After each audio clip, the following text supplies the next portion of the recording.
This is April 30th, 2022 from the Bhakti Center in New York.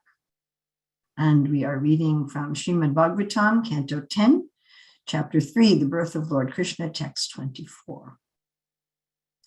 Shri Devaki Yuchu Rupam Yat Tat Prahur Avyaktamadhyam Brahma Jyotir Nirgunam Nirvikaram Satal Matram Nirvisesham Niriham Satvam Shakshad Vishnur Adyatmadipaha.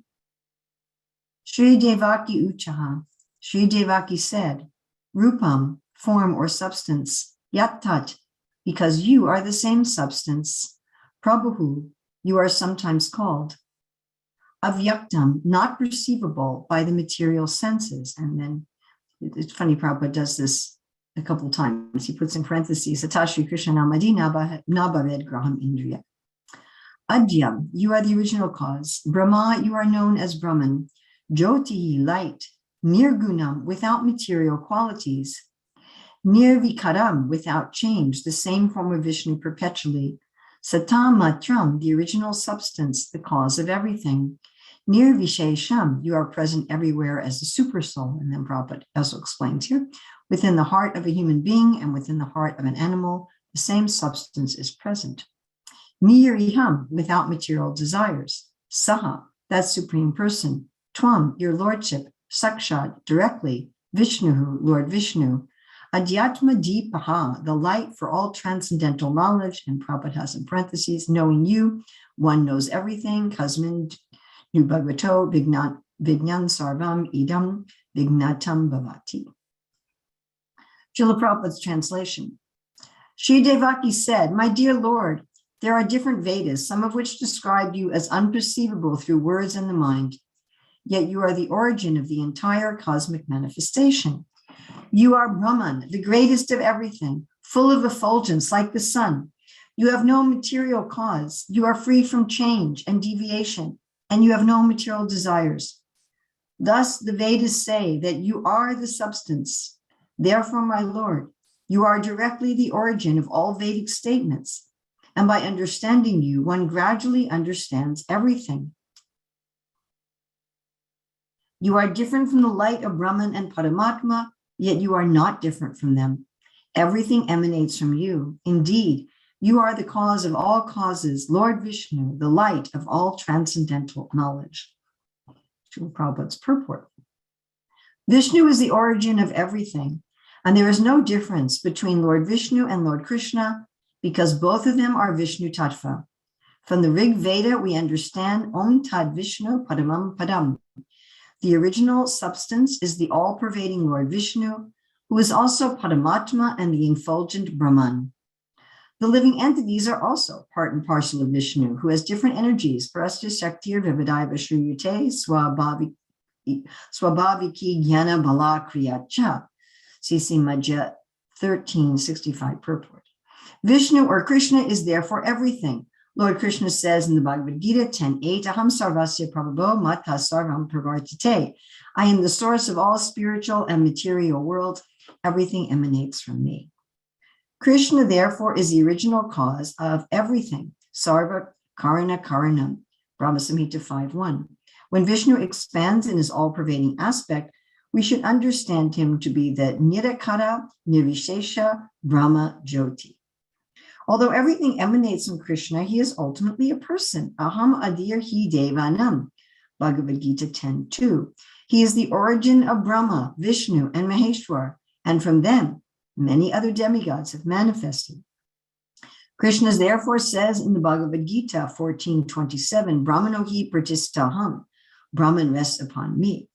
The Lord also says, Ye pe anya devata bhakta yajante shradananvitaha, Ye pi mam eva konteya yajanti avidi purvakam. Those who are devotees of other gods and who worship them with faith actually worship only me, O son of Kunti, but they do so in the wrong way, Bhagavad Gita 9:23. There are many persons who worship different demigods, considering all of them to be separate gods, which in fact they are not. The fact is that every demigod and every living entity is part and parcel of Krishna. Mamaivam so jiva loke jiva bhuta Bhagavad Gita 15:7. The demigods are also in the category of living entities. They are not separate gods. But men whose knowledge is immature and contaminated by the modes of material nature worship various demigods according to their intelligence. Therefore, they are rebuked in the Bhagavad Gita, kamastastaritigyana prapadyante nyadevataha, Bhagavad Gita 7:20, because they are unintelligent and not very advanced and have not properly considered the truth. They take to the worship of various demigods or speculate according to various philosophies, such as Mayavada philosophy. Krishna Vishnu is the actual origin of everything, as stated in the Vedas, yasya bhasya sarvam idam bhivati. The absolute truth is described later in the Śrīmad-Bhāgavatam 10:28-15 as satyam jnanam anantam tad brahma jyoti sanatanam. The Brahma Jyoti is sanatana, eternal, yet it is dependent on Krishna, brahmano hi pratistaham. The Brahma Samhita states that the Lord is all-pervading, andantarasta paramanuchayantarastam, Brahma Samhita 5:35. He is within this universe and he is within the atom as Paramatma, Yasya Prabha Prabhavato Jagananda Koti Koti Svasesha Vasudari Vibhuti Bhinam, Brahma Samhita 5:40. Brahman is also not independent of him. Therefore, whatever a philosopher may describe is ultimately Krishna or Lord Vishnu, Sarvakalam Idam Brahma, Panam Dhamma, Pavitram, Paramam Bhamam, Bhagavad Gita 10:12. According to different phases of understanding, Lord Vishnu is differently described, but in fact, he is the origin of everything. Because Devaki was an unalloyed devotee, she can understand that the same Lord Vishnu had appeared as her son. Therefore, after the prayers of Vasudeva, Devaki offered her prayers. She was very frightened because of her brother's atrocities. Devaki said, "My dear Lord, your eternal forms, like Narayana, Lord Rama, Sesha, Varaha, Nisingha, Vamana, Baladeva, and millions of similar incarnations emanating from Vishnu are described in the Vedic literature as original. You are original because all your forms as incarnations are outside of this material creation. Your form was existing before this cosmic manifestation was created. Your forms are eternal and all-pervading. They are self-effulgent, changeless, and uncontaminated by the material qualities. Such eternal forms are ever cognizant and full of bliss. They are situated in transcendental goodness and are always engaged in different pastimes. You are not limited to a particular form only. Such transcendental eternal forms are self-sufficient. I can understand that you are the Supreme Lord Vishnu. We may conclude, therefore, that Lord Vishnu is everything, although he is also different from everything. This is the Achinta Bheda Tattva philosophy.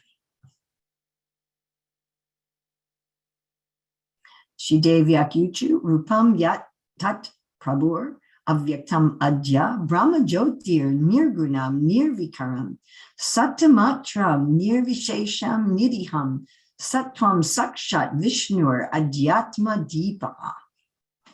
Shri Devaki said, "My dear Lord, there are different Vedas, some of which described you as imperceivable through words and the mind. Yet you are the origin of the entire cosmic manifestation. You are Brahman, the greatest of everything, full of effulgence like the sun. You have no material cause. You are free from change and deviation, and you have no material desires. Thus the Vedas say that you are the substance. Therefore, my Lord, you are directly the origin of all Vedic statements. And by understanding you, one gradually understands everything. You are different from the light of Brahman and Paramatma, yet you are not different from them. Everything emanates from you.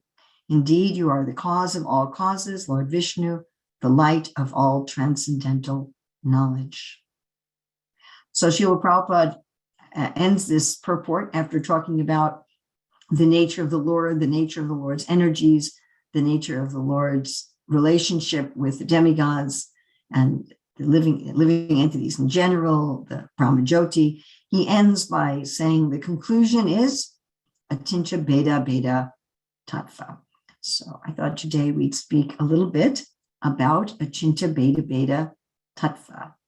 And one might say, well, this is all so technical and it's also complicated, and we really interested in any of this. However, this understanding of Achintya Bheda Bheda Tattva, even if we understand it just slightly, revolutionizes everything. And it particularly changes our relationship with other religions, how we view other religions, and to understand how other religions view us. Also, this Achintya Bheda Bheda Tattva gives us a template, gives us a foundation for a life that's full of spirituality. When I first joined the Hare Krishna movement, one of the main things that attracted me to the movement and made me decide that I wanted to become a member was this concept that everything I was doing, everything I was thinking, everything I was saying could be spiritual. I was looking for something like that from the time I was a very little child, like at least 4 years old. You know, in most religions of the world, worship or spirituality is confined to a certain time of the week or a certain time of the year or a certain time of the day. You know, and most people engage in religion or spirituality. It's like that. You know, I go to church on Christmas and Easter, or I go to the synagogue on Yom Kippur, and, you know, like that. Or I have my meditation time. Okay, here's my 15 minutes of meditation time, or my 2 hours of meditation time. That's my spirituality. You know, it's often like that. Or else you have on the other extreme people who are like, oh, yes, everything's spiritual. God is everywhere.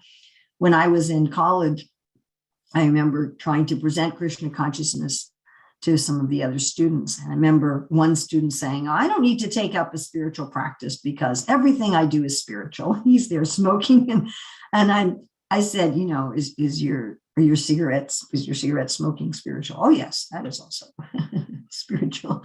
So we have, on the one hand, people who generally, they relegate their spirituality to a particular building, a particular time, a particular activity, and the rest of their life they don't see as connected with the Lord, or people who try to just see everything as connected with the Lord and don't engage in any spiritual practice. Achintya Bheda Bheda Tattva allows us to have focused times of spiritual practice on the form and the name and the qualities of the Lord, and at the same time to understand how the Lord is present everywhere and in everything, and that we can connect everything with him.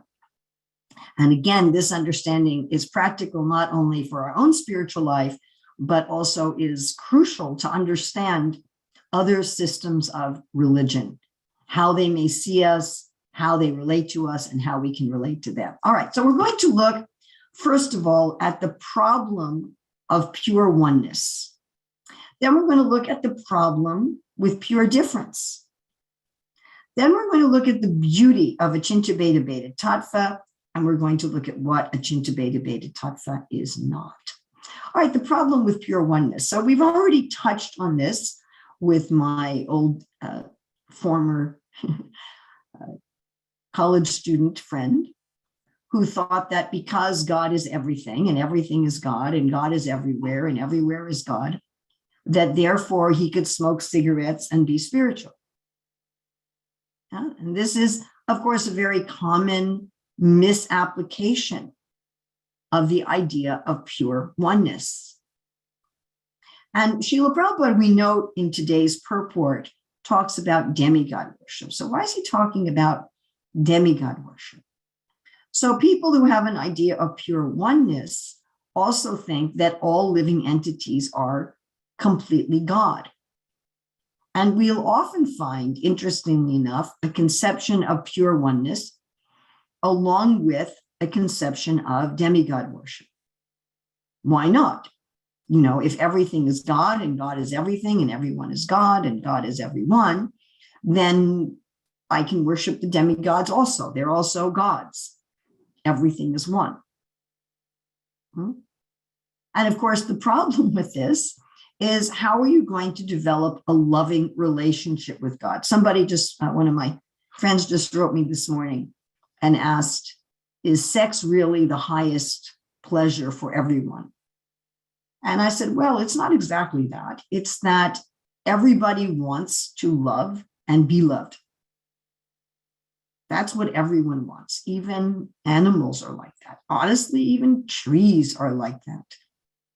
The trees are loving other trees. Actually, they do.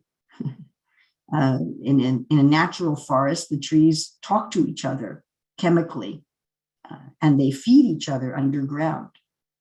If you've ever seen a stump in the forest, and that's still alive after many, many years, how is it alive? It has no trees to nourish itself. It's alive because the other trees are feeding it digested sugars through their roots underground. And so you'll see a stump, even after many, many years, starts to sprout another branch and produce new leaves. How is that possible? It's because the other trees have been feeding it. So this sharing of love is there.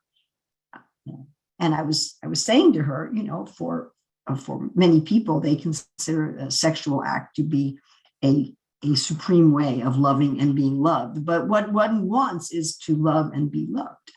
Yeah. So how do you love and be loved if everything is one? I mean, what are you going to do? You're just going to love the everything.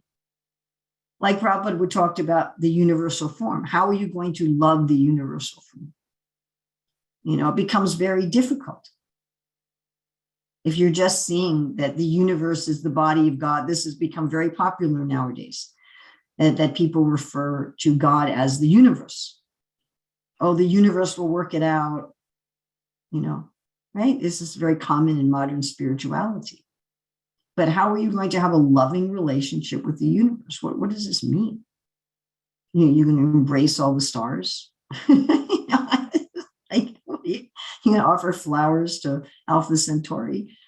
What the Milky Way is going to talk to you? So people who are absorbed only in the oneness tend to fall back into materialism. First of all, they tend to think their materialism is spiritual. They tend to think, their fancy car and their whatever is all spiritual.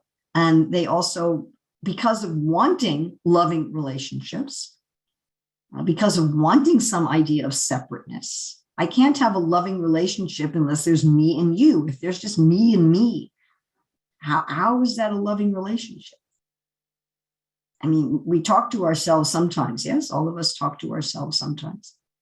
But is that enough that we just want to talk to ourselves? Maybe we keep a journal and we read our own journal, but is that enough? I mean, even people who live away from other humans, they end up talking to the animals or something. They end up having a relationship with the trees or with the squirrels. So this is the problem with the oneness. Now, another problem with the oneness is that, well, we'll get there in a minute. Let's look at problems with the transcendence. So problems with the transcendence is if you have absolute transcendence, there's no connection of anything to God. Everything becomes disconnected. So you have the world and you have God. You have illusion and you have reality. And they have nothing to do with each other at all. You may accept God as the creator of the world, but he has nothing to do with the world.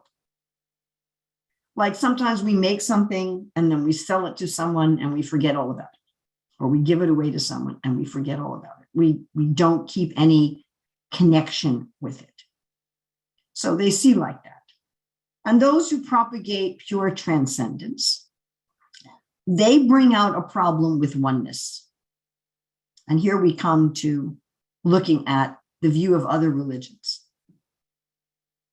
So I'm sure that all of you know that one of the biggest criticisms of Hindus by Christians and Muslims, particularly, and we could also say by Jews, although they're much smaller in number, is that the Hindus are idolaters, that the Hindus are demigod worshippers and the Hindus are idolaters.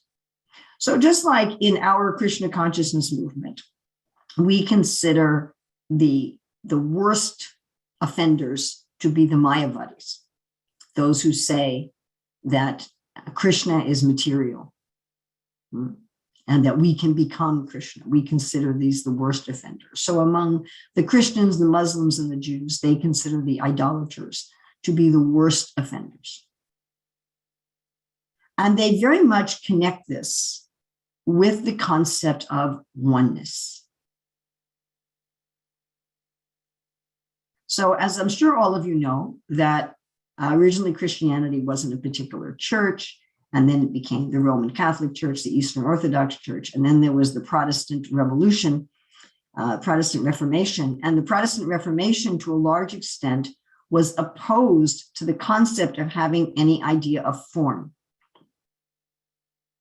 The Protestants didn't like that the Catholics had Jesus on the cross. They would have a cross without Jesus. They didn't like the idea that the Catholics worshiped Mother Mary. They said this is idolatry. And the Protestant reformers, and the same you find with reformers in Judaism, such as Maimonides, and this has been practically from the beginning of Islam, they say that God is fully transcendent, that God has nothing to do with this world and no form. And we find some of these words in today's verse that Devaki is speaking to the Lord, that she's describing him without. You keep finding the word near in the Sanskrit of today's verse. So this was the idea: God is without. That nothing in this world has a connection with him, and he has a connection with nothing. So how are you going to practice religion? Ideally then, you leave the world entirely. You go to some kind of convent or monastery. You don't talk to anybody.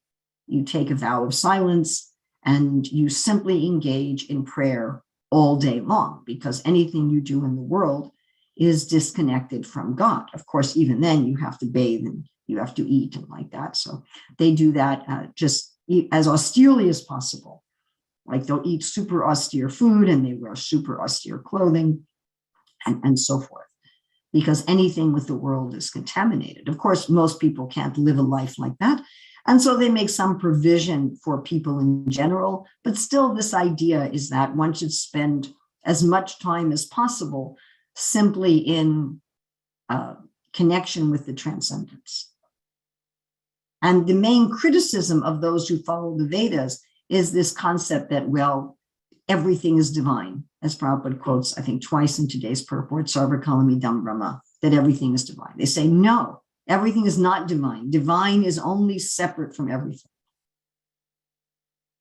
They say it is the greatest folly to worship some, statue or painting that man has created. And even greater folly than that is to worship something in the natural world like a mountain.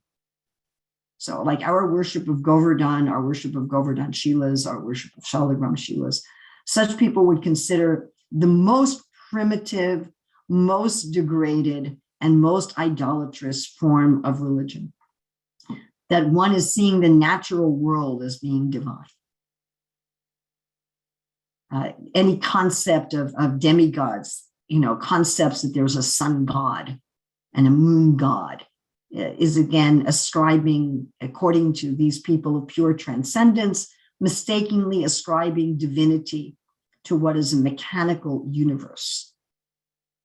And what to speak of seeing that, each river and each mountain has some deity associated with it. So they consider that this is highly, highly primitive religion, and that advanced religion only sees a transcendent God. Now, what is very ironic about this criticism of these other religions is that their conception of a transcendent God is, wait for this, impersonal. How interesting. Because they've so much separated the concept of God from anything of this world, that God cannot have any connection with anything of this world, and worshiping anything of this world as divine or seeing anything of this world as divine is the greatest heresy and the greatest offense Therefore, God himself cannot have a form. God himself cannot have a personality. God himself cannot have activities, because this, according to the absolute transcendence people, is an imposition of something material upon the divine. And so how interesting that when you come to absolute oneness, you come to the Brahmajyoti, and when you come to absolute transcendence, again, you come to the Brahmajyoti. Just like we see in politics, those who are on the far left and those who are on the far right are often very similar. Yes? We've experienced that. That like fascism and communism, extreme forms of each give you a dictatorship. It's quite interesting. So absolute transcendence gets you impersonalism, and absolute oneness gets you impersonalism. And in absolute oneness, there's no separate way to love. There's no me and God that I can love. We're all just one. And absolute transcendence, how do I show love? How do I do that? Everything's separate from God. Nothing has a connection with God. How do I show love in my eating? How do I can't. My only connection with God is like scripture and prayer. I have no other way to connect. I can't connect in my daily life. Now, we do see in our Hare Krishna movement that this problem of absolute transcendence does affect our society. We are so trained against impersonalism that we don't generally fall into absolute oneness. Sometimes we'll see people improperly saying things are spiritual that are not. But we do fall into this concept of absolute transcendence. Now, how does that manifest? It manifests when people see their family, their work, their life as not spiritual. And we hear this kind of talk all the time. How can I balance my material and spiritual life? Devotees will ask. It's one of the most common topics that I am asked to speak upon. How do I balance my material and spiritual life? I hear devotees all the time, at least once a week, if not more. My job is Maya. I can't wait till I can quit my job and just read the Bhagavatam. My family life is Maya. And we frequently meet devotees, usually men, well, sometimes women, who artificially wait to marry because they think marriage is all Maya. And they'll be saying, you'll see these people, they're in their 30s, they're in their 40s, these men, and they want to have long talks with women about their emotional problems. And maybe they're privately breaking the regular principles. But no, I don't want to marry. I don't want to. That's Maya. And it's like, well, wait a minute, physically and emotionally, obviously you need a woman. No, that's Maya. Then I will fall from my service.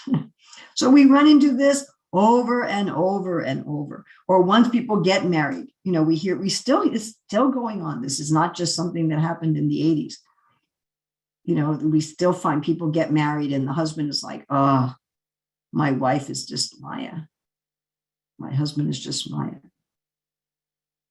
So this is this concept of absolute transcendence, that Krishna consciousness is just my japa and kirtan and shastra reading, and everything else is some unfortunate Maya that because I'm so fallen, I have to do it, but what can I do? So what is the beauty of Achintya Bheda Bheda Tattva?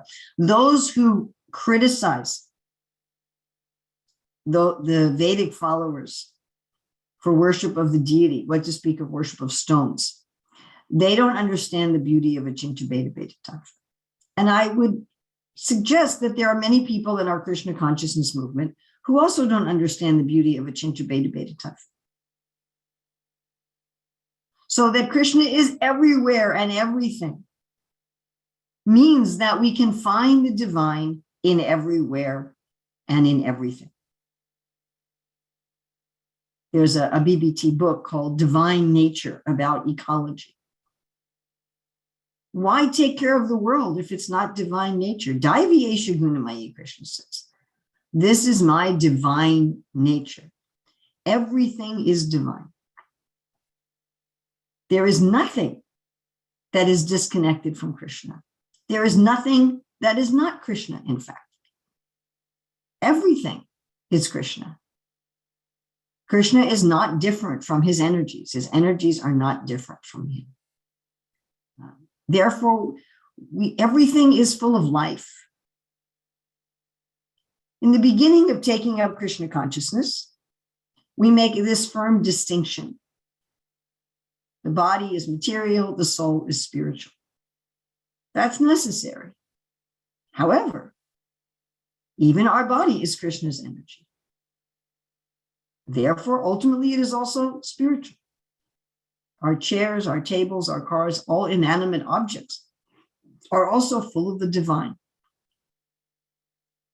So I give this example a lot, that just like in our body is made up of living cells, right? So like my skin, it's made up of living cells, and each of these cells in my skin, they have their own life.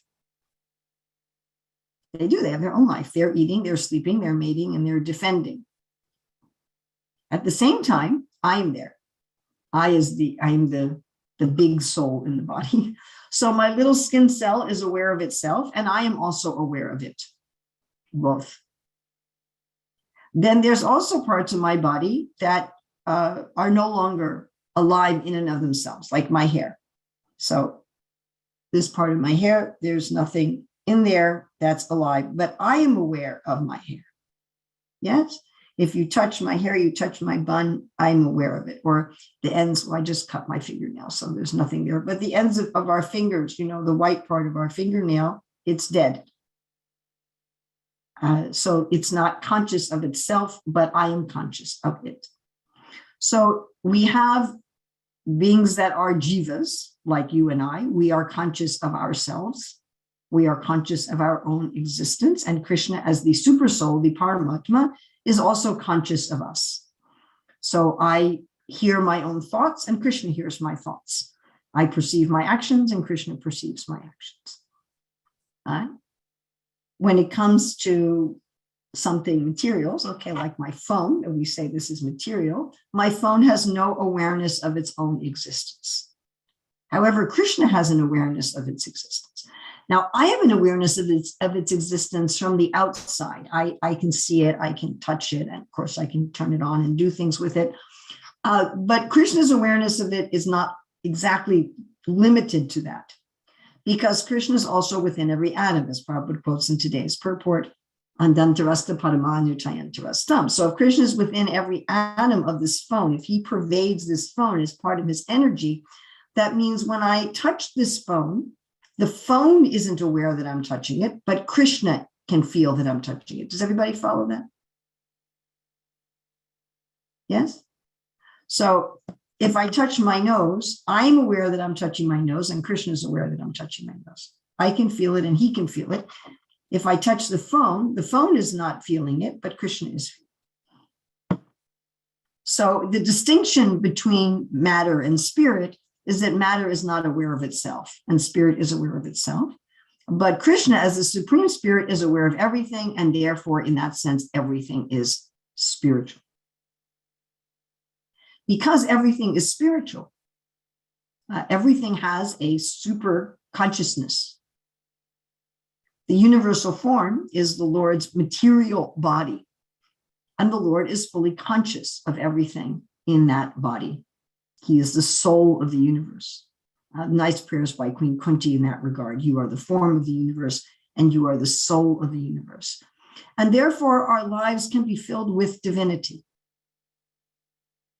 That means everything we do, if we do it in the proper consciousness, is a connection with the divine. The definition of Maya is not exactly a thing or an activity. It's a state of consciousness. Krishna defines Maya as whatever you see of value if you see it as being separate from me. So as soon as I see anything as being separate from Krishna, That is Maya. Maya is not the thing.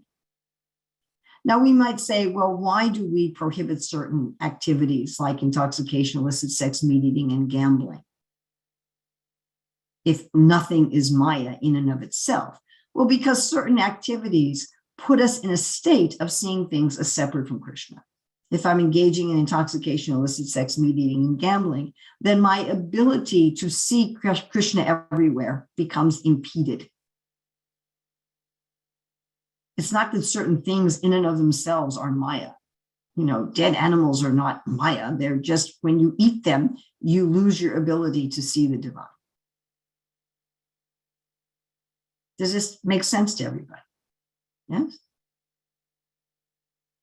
And it's not that some certain thing is Maya. It's not like a car is Maya. But if I'm thinking it's my car and I'm enjoying driving fast because I'm the controller, then I've ceased to see things in connection with Krishna. At the same time, Krishna exists separately, transcendentally. At the same time, Krishna has nothing to do with anything of this world or anything to do with anything. He's Atmarama, he's Aptakama. He's completely neutral and separate. And because of that, we can have a relationship with him. Because of that, I can take the things of the world that are connected with him and I can offer it to him. Because of that, there can be love. I was also answering this devotee who asked me today about whether or not everybody sees sex as the highest pleasure. I said, sex is about loving and being loved, and it's also about trying to achieve a Chintabeta Tattva, where there's a oneness between two people, and yet they retain their separate identity. This is ultimately what we're looking for. We're looking for a relationship with somebody where there's complete compatibility, we're completely in sync, and yet we're separate individuals. And that is the beauty of a Chintabeta Tattva. Krishna is me, I am Krishna, Krishna is everything is Krishna, everything is divine, and yet everything is separate. Yet I'm not Krishna, Krishna is not me. I have my own personality, I have my own desires, I have my own activities, and Krishna has his personality and his desires and his activities. And I can have this sense of oneness with Krishna while being separate. How is that? It's inconceivable, achintya. In this world, we're never fully one with people, nor fully separate from people. And we never feel this satisfaction on the material level. As soon as I feel disconnected from Krishna, as soon as I see things as separate from Krishna, I lose my ability to feel this satisfaction. But as soon as I see things as connected with Krishna, then we actually have this ability to experience this Chintabeta Tattva. And it is completely satisfying. It completely satisfies our sense of union and completely satisfies our sense of individuality, of dependence and of freedom. I was once, when I was traveling, I was staying at the home of a family. I've told this story before. And when I was there, we were preparing to go to the temple, and the husband and wife got into an argument about who was going to change the baby's diaper before we went to the temple. So, you change the diaper. No, you change the diaper. They were arguing about this. And then anyway, it was unpleasant to be there. And the wife storms out of the room. And the husband is looking all crestfallen. And he spontaneously said to me, I'm scared that if I just do what my wife wants, I'll lose my freedom. And if I don't do what she wants, I'll lose my relationship. And I thought, this is what we want: both relationship and freedom, both connection and individuality. That's a Chintabeta Tattva. Connection and individuality. Relationship and freedom, both. And we don't have to choose. We don't have to say, I just want a relationship and I give up my freedom, or I keep my freedom and therefore I don't have a relationship. No, we have both. Absolute freedom and absolute relationship. So this is Achintya Bheda Bheda Tattva. Now we could talk about this a lot longer. There's a wonderful book by two places I would recommend is first a wonderful book by Prabhupada's godbrother, O.B.L. Kapoor, on the philosophy and religion of Sri Chaitanya. And in chapter 11, he goes into admittedly an intellectual, philosophical, technical discussion of Achintya Bheda Bheda Tattva in terms of all the different Indian sampradayas. But it's a little difficult to read, but it's really well worth it. Another book that I'd highly recommend if you're interested is by David Haberman, who's an academic scholar and also an initiated devotee in the Vallabha Sampradaya. And he's written a book called Loving Stones, which is about the worship of Govardhan. And he has an extensive chapter about how particularly the Christians were persecuting the Hindus for idolatry.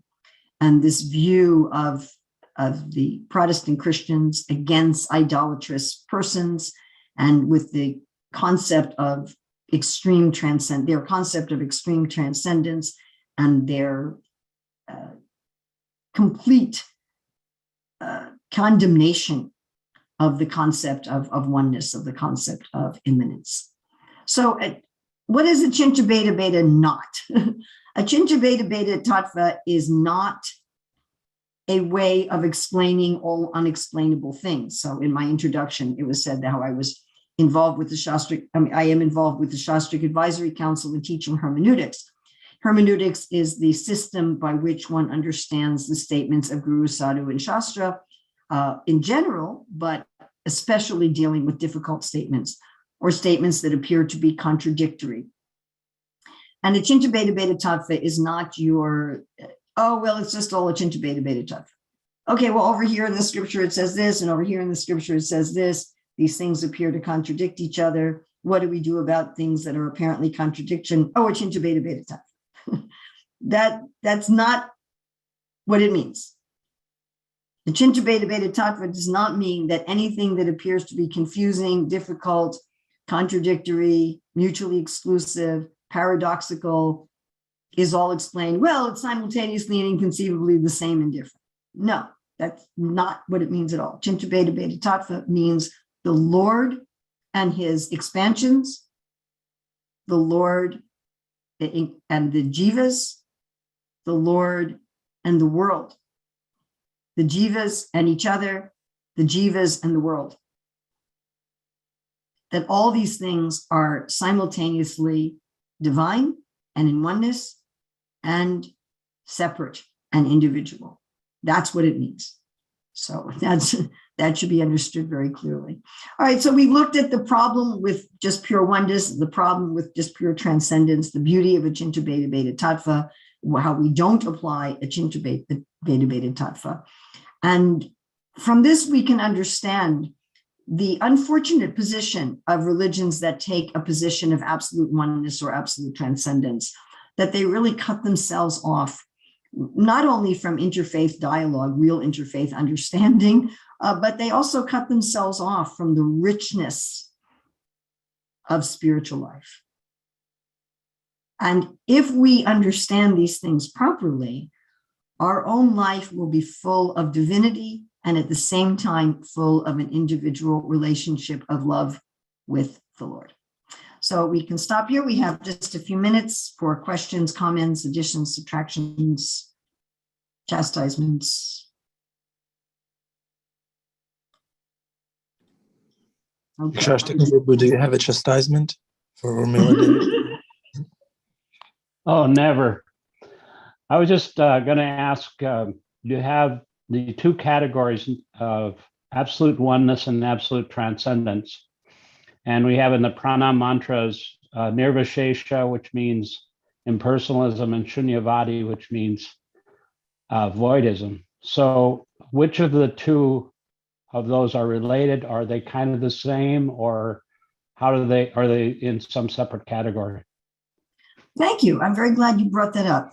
Nirvishesha, shunyavadi, both are discussing certain types of absolute oneness. So Srila Prabhupada definitely felt that one of the main problems was this concept of absolute oneness. Now, do keep in mind that Srila Prabhupada was coming from India, and the problem of absolute transcendence wasn't very dominant within India.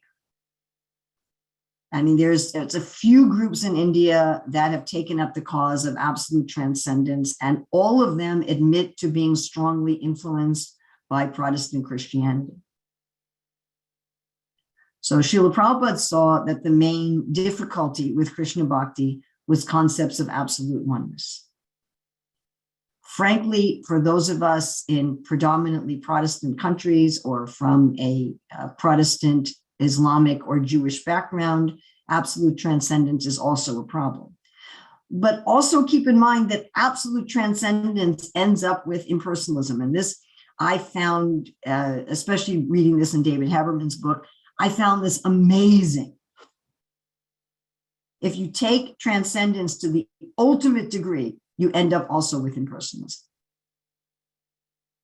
So impersonalism applies to, oneness gone amok and transcendence gone amok.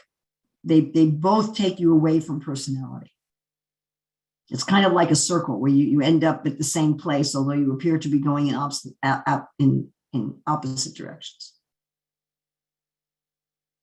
Is that okay? Yes, thank you. Where does voidism fit into those two concepts? Voidism is a form of absolute oneness. There, you have no distinction. I mean, it's also, you could say, a form of absolute transcendence. Nothing is divine. Well, it's the ultimate impersonalism, right? Voidism. It is. It is that if you take absolute transcendence to its ultimate point, that nothing is divine, then you end up with nothing. Absolute transcendence is nothing is divine except God. Only God is divine. Nothing else is divine. And God, in an absolute transcendent way, has nothing that can be related to the world, like form and personality. And if you take this nothing is divine and no form and no nothing, you end up with nothing. And if you take the everything is divine, everything is one, you just end up with this one thing, which can also end up with just this voidism. We might say that voidism is becoming one of the most popular spiritual philosophies and practices on the planet today. So that it's in the West and in the East, Buddhist concepts are really taking over the concepts of meditation, concepts of philosophy. It's pretty interesting that we're dealing, I would say, the main, for lack of a better word, spiritual competition we have in the marketplace today is Buddhism.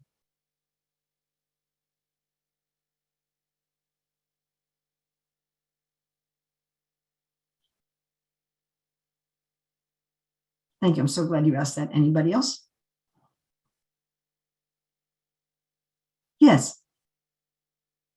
By the way, thank you for your wonderful singing in the beginning with the guitar. It was wonderful.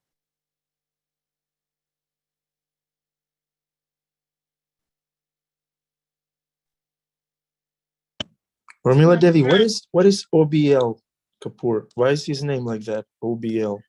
I don't remember. I think that's his legal name. Like we say, A.C. Bhaktivedanta Swami. I think it's like that. He's one of Prabhupada's godbrothers. I have that book as PDF, by the way. Okay, PDF by OBL. Yeah, I have that book. And I also made a PDF just of chapter 11, which is about a Chintabeta Beta Tattva. Srila Prabhupada really liked that book. He was very pleased with it. And he said that it should be distributed widely in his International Society for Krishna Consciousness. That never happened. I don't know why, but it didn't happen. Srila Prabhupada gave a specific instruction that all of our temples should be distributing that book. It just never actually transpired. Okay, we took note. Adipusha Prabhu, unmute yourself. You're muted, Adipusha Prabhu. Okay. Can you hear me now? Yes, there we go. And again, thank you for your wonderful guitar playing in the beginning. It was just so inspirational. Okay. We're just trying to glorify Krishna. Glory to Prabhupada. So, amazing class. You made a really super important point about how everybody has an inclination to love and be loved. I was in the Boston Temple and I came outside to the vehicle to get my japa beads, and there was this homeless man on the street, and there was a washing machine somebody had thrown out there on the sidewalk, and he looked at me with a dhoti and shaved head, and he bowed down to the washing machine and said, "Bow down, this is God." I was trying to respond to that. I guess he's sort of right. Maybe at least he's talking about God. But Krishna works in such a curious way. It says, Prabhupada tells us, he reserves the right not to reveal himself to anyone and everyone. So Krishna conceals himself when we're envious and we don't want to see him, and we're not interested in a loving exchange, and we're just trying to make ourselves the center. But Krishna's so wonderful that when we have a desire for that relationship and we express that by desiring, reaching out and looking for him, then he reveals himself, and we can actually perceive that everything is coming from Krishna, and he's loving us. And we don't see sometimes that Krishna loves us. Right? We talk about love of God, but sometimes we forget the fact that Krishna loves us. And then it says in the Bhagavad Gita that when you see that, then you want to serve Krishna. Yes. You want to reciprocate Yes. with that. Thank you. Thank you. That is also part, I mean, if you think about both this absolute oneness and absolute transcendence, they remove that. Each of them removes it. Absolute oneness removes this sense that God loves me, because there isn't a God to love me exactly. You know, everything's God. So where is the God to love me when I'm loved by the clouds? I mean, that kind of love isn't doable. You can't do anything. Vague, yeah. It's too vague. Like you said, you can't love the universal form. It's so. Yeah, how are you going to do that? And you can't feel that it's loving you. You know, and with absolute transcendence, God is so transcendent. How is he going to love you? He's so separate from you. Right. So Krishna gives us that choice. Krishna gives us that choice. You'll find these religions with absolute transcendence, they usually talk about God as being kind of cruel. Right? Yeah. Believe in him or eternally burn in a lake of fire. You know, it's like, whoa. Talk about an abusive parent. You get arrested. Urmila Devi, I have a question to follow up on what Adipusha Prabhu and you were discussing just now. In our tradition, we seem to be emphasizing so much how we're envious and we're in this material world because we're envious, and Krishna is Atmarama, he's self-satisfied, he never leaves Vrindavan.